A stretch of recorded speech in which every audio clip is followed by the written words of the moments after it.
The U.S. and others share concerns over North Korea's missile launch. How Denton's stance on legalizing marijuana might impact you. Very special event happening here today at the Library Mall. I'll have more later.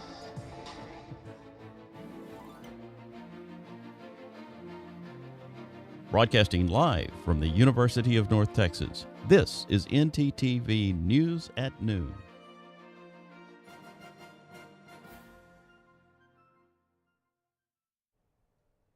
Thanks for joining us on ntTV News at Noon. I'm Sebastian Nava. And I'm Avery Callens. North Korea fires a series of intermediate-range ballistic missiles over Japan. This includes a launch that occurred 2 days ago and an overnight attack. The United States is reacting quickly as rates of these missile tests seem to be accelerating. CNN Paula Hancox has more from Seoul. As North Korea continues to break its own missile launch record, South Korea says trilateral naval exercises are back in its waters. The US, South Korea and Japan holding drills to track and intercept missiles, a response to the North's launches. What is the impact of all this, American aircraft carriers cruising around Korea? Pretty much nothing. It will probably make some people in the United States and Republic of Korea a bit happier. But it will have zero impact on North Korea's behavior and decision making. North Korea blamed their recent flurry on the US Thursday, calling them just counteraction measures against last week's US-South Korea naval drills. It will only increase the condemnation, increase the isolation, increase the steps that are taken in response to their actions. But a United Nations Security Council hearing this week suggested Pyongyang is not isolated.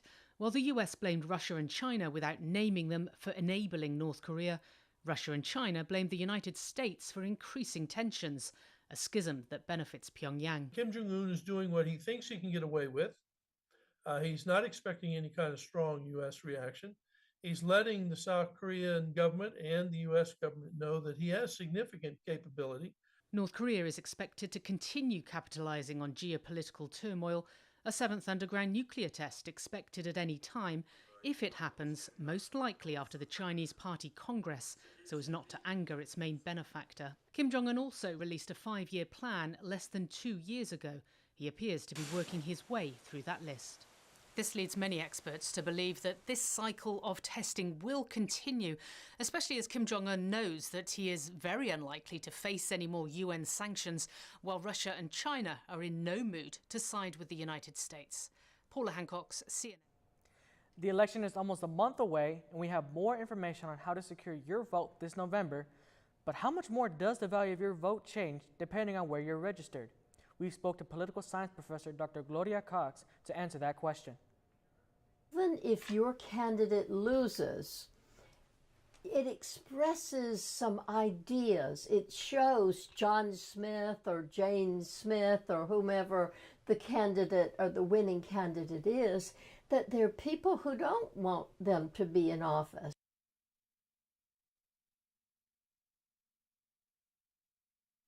Dr. Cox also discussed how college students have always made a huge difference in important historical milestones such as the Civil Rights Movement and are able to shape their future in a vote. Just as a reminder for those who still haven't registered to vote, the deadline to do so is this upcoming Tuesday, October 11th. In-person early voting will run from Monday, October 24th to Friday, November 4th. And Election Day this year will fall on Tuesday, November 8th.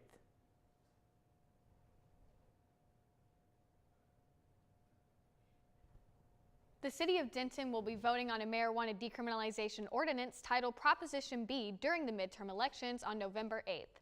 I got the opportunity to speak to Beto O'Rourke and the head of Decriminalize Denton, Deb Armator, about what this means for the citizens of the city. The results of the upcoming midterm election happening on November 8th will bring an abundance of changes for Texans. For the citizens of Denton, marijuana decriminalization could be one of them. Head of Decriminalize Denton, Deb Armator, gave insight into more about Proposition B. So Proposition B is initiated by the people of Denton. It is doing the most the city can do to decriminalize cannabis at the city level. This past Monday, Democratic candidate for governor Beto O'Rourke visited the university and spoke more about what passing Prop B means for the city of Denton and what it could mean for the state of Texas. What I have found as I've listened to our fellow Texans is that Republicans, independents, Democrats, including those here in Denton, want us to do the right thing, to make marijuana legal. In doing that, we can ensure that we no longer put people behind bars who shouldn't be serving time for possession of a substance that most of the rest of the country has made legal. We can bring in new revenues to the state, and we can get right with those who've been unfairly treated in our criminal justice system in the past. So this is the right thing to do, and I'm really proud of Denton for taking the lead on this issue. For more information, make sure to visit decrimdenton.org, where you can also donate or volunteer. And remember, the last day to register to vote is in just a few days, next Tuesday to be exact. You can vote at a few locations on and near campus, including Willis Library, Sycamore Hall, or the Denton County Election Office. You know, now that voting is coming soon, I just hope I don't get caught, outside in some crazy Texas weather. Well, let's head to Alec Rapp for our first look at weather to see what we can expect. Thanks, guys. Let's go ahead and take a look at the current conditions here in Denton. It is 84 degrees, nice and sunny outside with 4-mile-an-hour wind speed. Just a little bit of wind to help you throughout today. And let's go ahead and look at tonight. It's going to be 78 degrees this evening, a very cool evening, 2 miles an hour the wind speed. So it's a nice evening to go out and take a walk, and it's 78, as I mentioned, and nice and no clouds, and a very nice evening. So let's go back to you guys at the desk.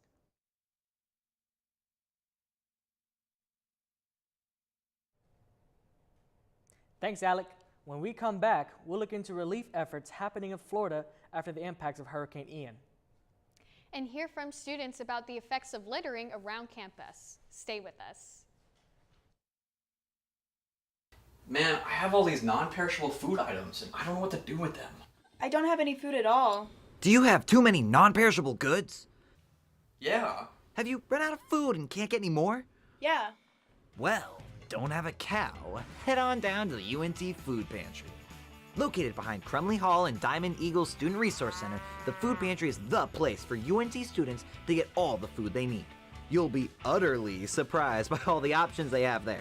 From gluten-free to lactose intolerant, even vegan and vegetarian, they have it all. Go to studentaffairs.unt.edu/food pantry for more information. Move on down to the UNT Food Pantry. So a man's been walking in the desert for days at a time. He finally comes across a bar and orders a Coke. That's not funny. Eh?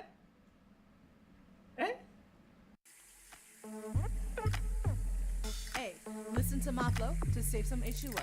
This my water rhyme, and this is how it goes. First, turn off the sink and take some time to think. When you waste water, our supply shrinks. When you take a shower, not more than an hour. Shoot for 10 minutes and save water power. Use a reusable bottle, smart like Aristotle. Ditch all the plastic and be a role model. And that was my H2O flow.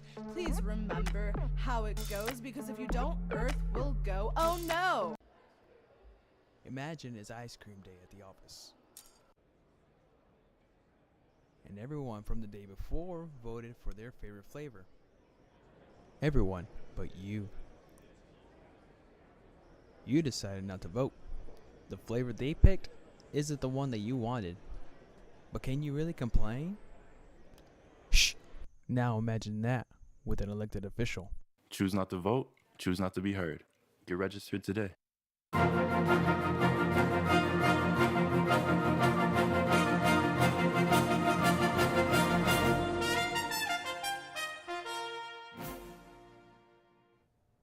Just over a week after Hurricane Ian ripped through Florida, Fort Myers is still reeling from the devastation, and hospitals are struggling to keep up. Some hospitals were damaged in the hurricane, and others are overwhelmed with people who don't have a place to go. There are issues due to hospital workers losing their homes or cars, meaning they can't get to work. A mall in Fort Myers is opening up a community medical center staffed with 24/7 medical personnel and 100 beds to help those struggling hospitals. The medical center is essentially a backup for hospitals while they continue to assess damage and make repairs. Their center will be able to treat patients and house them for up to 24 to 48 hours until they can get to an area hospital. You know, we've been hearing all of the bad news from Florida, and it's still hard to take. Well, luckily up here in North Texas, we've only been experiencing a couple temperature changes. Let's head to Alec Rapp for our full weather forecast. Thanks, guys. Let's go ahead and take a look across the North Texas area. We have pretty much the same temperature all around, hovering in the low 80s, 82, 83. Right here in Denton, it is 84. The highest that we're seeing is in Stephenville and in Paris, 85 degrees. And then down here, Dallas, Fort Worth, 82 and 81. And let's go ahead and look across the state here. Once again, very similar, hovering around that 80-degree temperature. I will say there's very nice weather in El Paso and in Amarillo, just under 70 degrees. Some very nice fall weather there. Up in Oklahoma City, 79 degrees. And now let's go ahead and take a look at the 7-day forecast here for Denton. And we have 87 degrees as the high tomorrow, a low of 60, 79 on Saturday. The Red River rivalry in Dallas. So if you're going to that game, it's going to be nice weather. Make sure to put on some sunscreen, whether you're horns up or horns down. Sunday, 84, jumping back up into the 80s, 82 on Monday, Tuesday, 85, Wednesday, the hottest day, 88 degrees, and then Thursday is going to be 80 degrees. There's a good chance of rain, so make sure you have an umbrella with you. And that's all from me. Let's take it back to the desk. Thanks, Alec. According to many students around campus, the ongoing problem of littering has gotten worse, with many unsure as to who or what will solve the problem. ntTV's Kyle Orr spoke with a couple of students about their thoughts on the issue. Many students agree that UNT is a very visually appealing campus. Like just the trees, the layouts of everything. Yeah, it's a beautiful campus. It's an amazing campus. One of the reasons why I came here. The greenery is really nice. They go with like the colors as well. But a lot of us have to travel through not so beautiful areas to get to class. It's kind of gross, you know.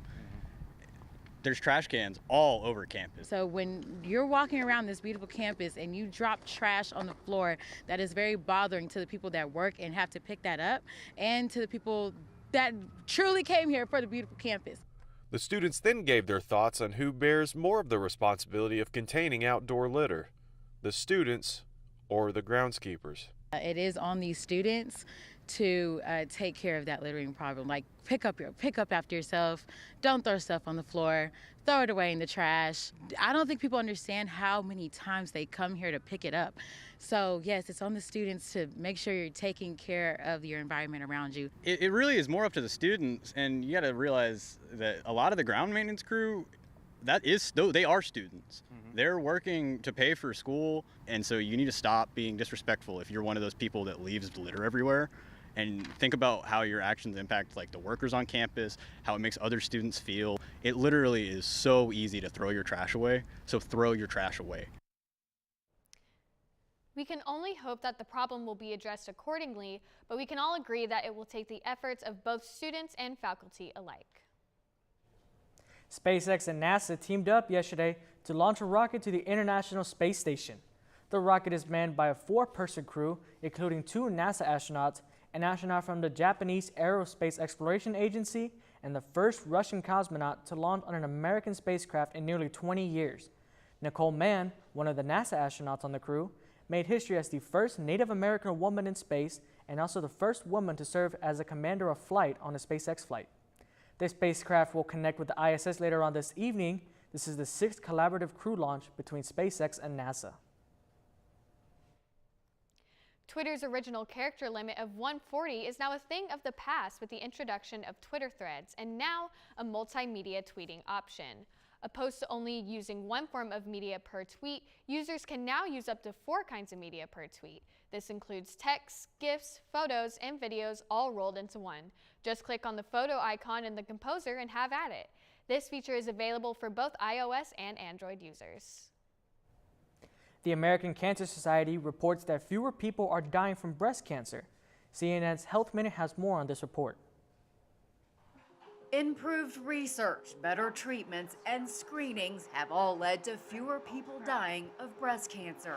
And breathe. The peak year was 1989, and since then, breast cancer mortality has actually fallen by 43%. But the latest numbers from the American Cancer Society aren't shifting fast enough in the right direction for Black women. The organization says overall, a Black woman is about 40% more likely to die from breast cancer than a white woman. If you're a Black woman between the ages of 20 and 29, you're actually a double the risk of dying from breast cancer than a white woman of the same age.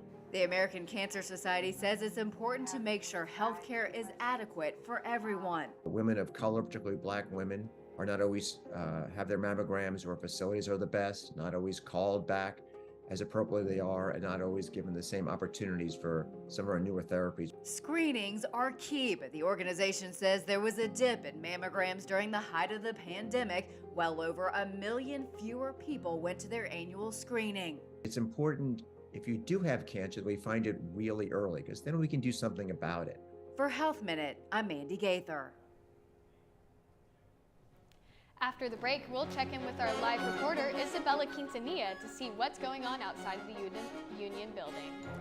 And a snapshot of headlines from Hollywood. Stick around for more.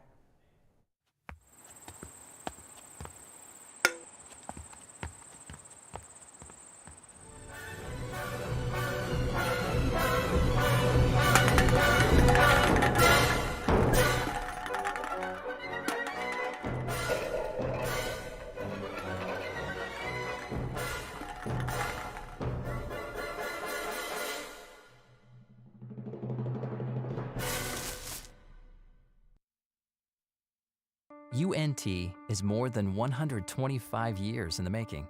To find new solutions, we create a new point of view. We know what's possible when creativity, originality, and independent thought converge. We're ranked a Tier 1 research university. We're home to excellence the size of Texas. Define your future at UNT and soar to new heights.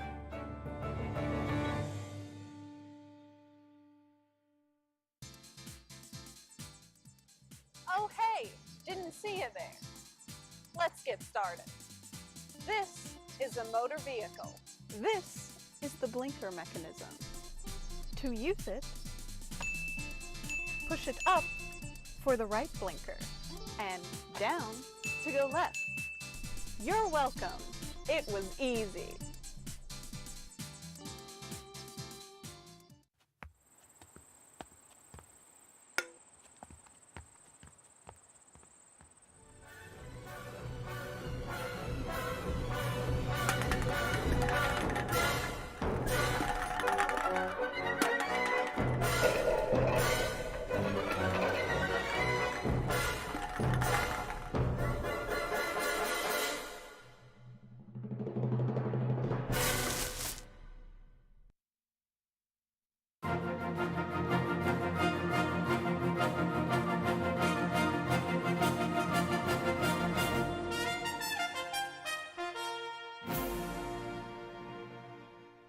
Today is a very special someone's birthday here at UNT, and it is not President Neal. Our live reporter, Isabella Quintanilla, is at the Library Mall with more. Isabella? That's right, Avery. I'm here at the Library Mall where they're throwing a birthday bash for everyone's favorite mascot. You guessed it, it's Scrappy's birthday today, and I've got the mascot himself. Come on over here, Scrappy. Say hi to everyone. How are we feeling today? Show us how you're feeling, yeah? You got some moves. Wow. Okay. All right. Well, I'll let you get back to your dance party. Thanks for coming in and saying hi. Thank you so much. Have a great birthday. All right. So as you can see, we've got lots going on up here. Scrappy is celebrating his 72nd birthday today. He was made mascot in 1950, back in October 6th. Let's go ahead and take a look at what's going on over here. We've got all of, Scrappy brought out all his friends. They're having a dance party right now to the live DJ. And they've also got a Kona ice truck out here, because it's kind of hot out here, keep everyone cool, you know. They made Scrappy a little sign over here that says, "Happy birthday, Scrappy," which is amazing. I want one now. But yeah, we've got lots going on in here. There's tons of students out right now. It goes till 2 p.m., so be sure to come stop by and give Scrappy a happy birthday. That's all I have for today. Back to you guys at the desk. Thanks, Isabella. Now from the mean green and now to the silver screen, CNN's Douglas Hyde has the latest from the world of entertainment in today's Hollywood Minute.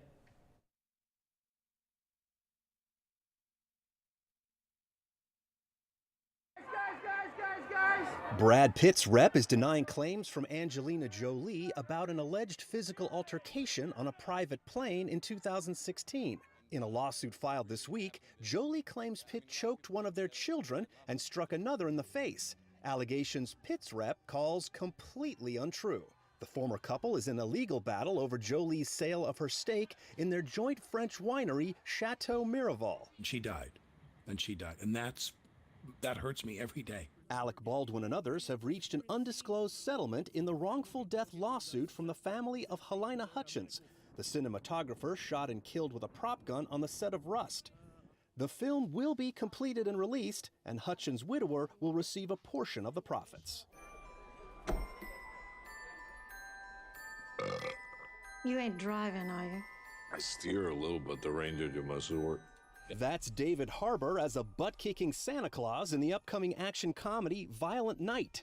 This tough guy Santa springs into action on Christmas Eve to fight some bad guys who've taken a family hostage. Violent Night comes from the producers of John Wick and arrives in theaters December 2nd. In Hollywood, I'm Douglas Hyde.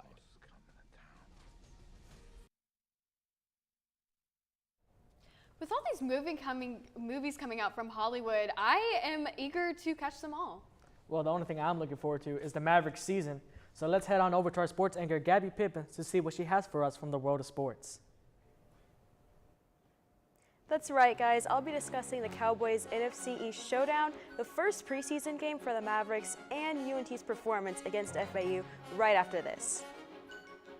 At a time when misinformation is all too common on social media, we take great pride in bringing you the news that matters, that impacts your family, news you can trust. Local broadcast journalists bring you the facts, covering the stories breaking in our community and across the globe. Text TV to 52886 and let Congress know you depend on local journalism. This message furnished by the National Association of Broadcasters. So a man's been walking in the desert for days at a time. He finally comes across a bar and orders a Coke. That's not funny. That was a really good movie. Yeah, I really liked it. Yeah, so we have to watch the next one before next class, right? We do? I think so, but it's not on Netflix and it's not on Hulu, so... Man, I don't want to pay for that. So what do we do? You think there's a place we could go to get the movie? I'm not sure, maybe? Oh, there's a place to get the movie. Oh? Really? Yeah, it's right here on campus. Come on, I'll show you.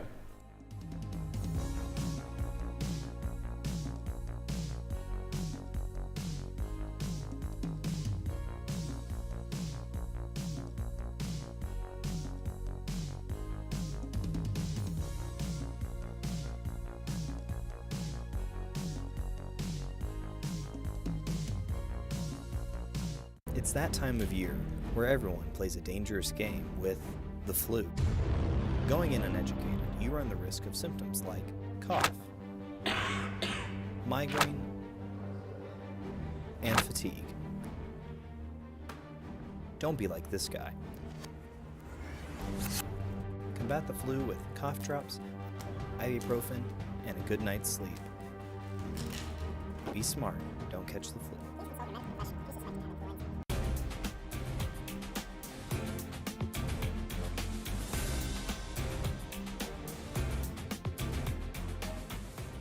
Dallas Cowboys took on the Washington Commanders this Sunday at the AT&T Stadium. Cooper Rush continued as starting QB with Dak Prescott out with a thumb injury, and the quarter started with a field goal by Brett Maher. The Commanders were unable to score, ending things 0-3, but they came back strong in the second quarter with a touchdown, taking the lead momentarily. Rush was able to make a pass to Michael Gallup for a TD, ending the half 7-12. Both teams kicked a field goal to enter the fourth quarter, 10-15, and the game ended with a bang.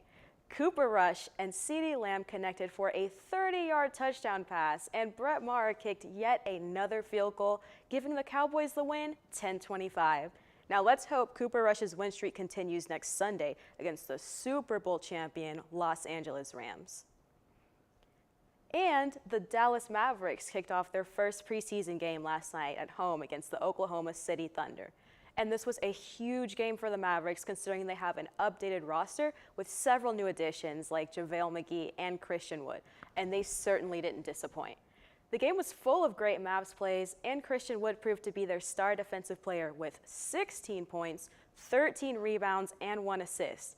Jaden Hardy also added to their success with an outstanding 21 points, 1 rebound, and 1 assist.